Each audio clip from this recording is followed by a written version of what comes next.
On Killing a Tree by Gieve Patel.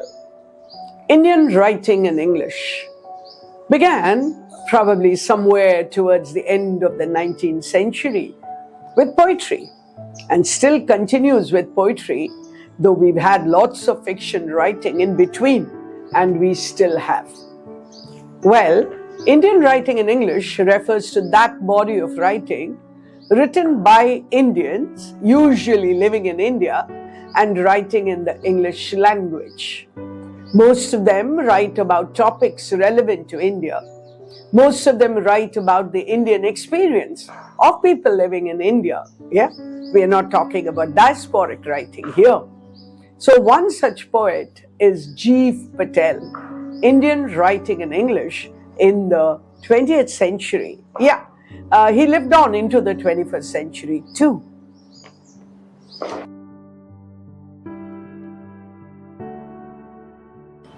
Gieve Patel, 1940 to 2023, was a poet, a playwright, a physician, a painter who was in the Baroda School of Painting. He was a sculptor too. He was involved deeply in what is called the Green Movement, a movement to protect the environment. No wonder our poem today is about a tree. His notable poems are How Do You Withstand Body and Mirrored Mirror. He also wrote plays. Some of them, important ones, are Princess, Mr. Behram, etc. He conducted a number of workshops on poetry. For us living in Gujarat, an interesting fact is that he translated the Gujarati poet Akho into English.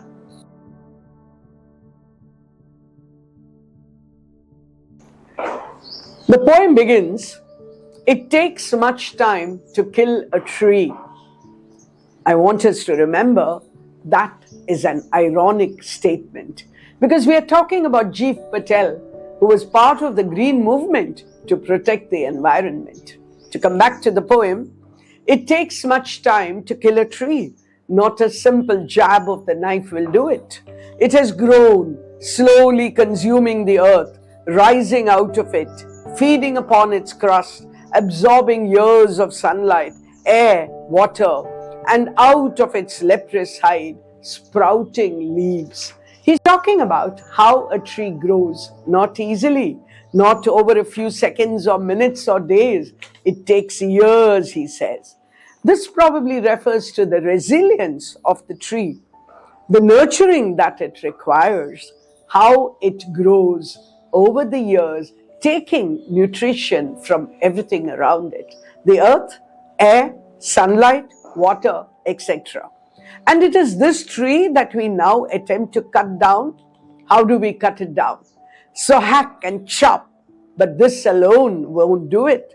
Not so much pain will do it. The bleeding bark will heal, and from close to the ground will rise curled green twigs, miniature boughs, which if unchecked will expand again to former size.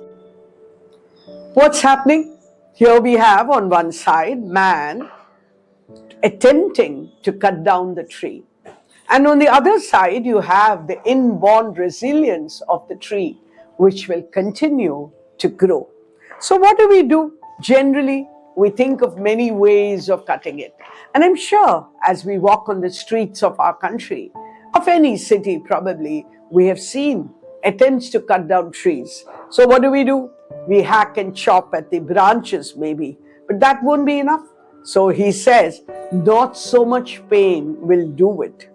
And then I pause to ask myself, is it just the chopping down of a tree, the killing of a tree, which is the theme of this poem? I think not.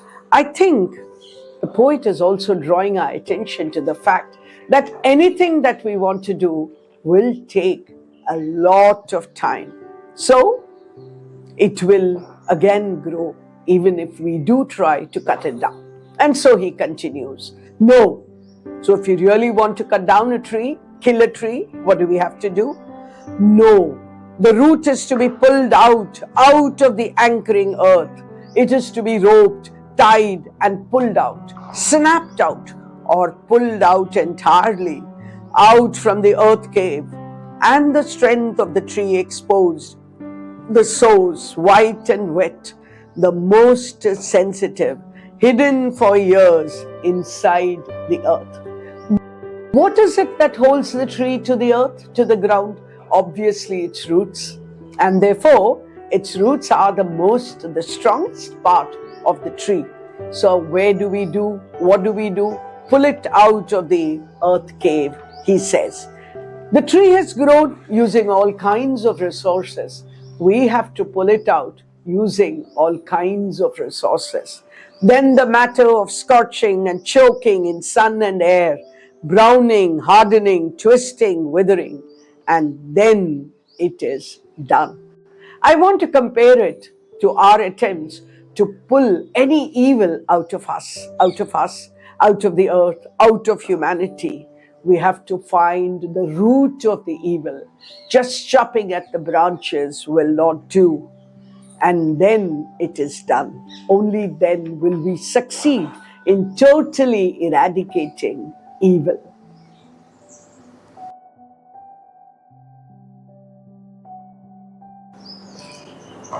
This poem, as many others that we have done, does use quite a number of figures of speech. But I want to begin with something which I think is new to us, and that is the allegory. What is an allegory? A poem which can be read throughout, not like a metaphor, just one word or one line, but throughout the poem can be read on more than one level. And at this stage, I can't but mention John Bunyan's Pilgrim's Progress. Just look it up. That is an allegory through and through. But I'm not going to talk about that now. I want to talk about the allegory here. On surface level, it is about killing a tree. It's about pulling it from its roots. But on another level, throughout, it is talking about the eradication of evil. Can we read the poem once again to understand how this figure of speech, the allegory, works? Two levels of meaning throughout the poem. And of course, this poem does have something like the imagery, which we have talked about. And I want us to go to that phrase, leprous hide, right? What does the skin of a man with leprosy look like? So does the tree, where it is white, where the bark has whitened in some places. We have antithesis, the putting together of opposites. We have symbolism, right? Where the tree is compared, where the tree stands for evil, and so on. Of course, personification, because the tree is given very human qualities.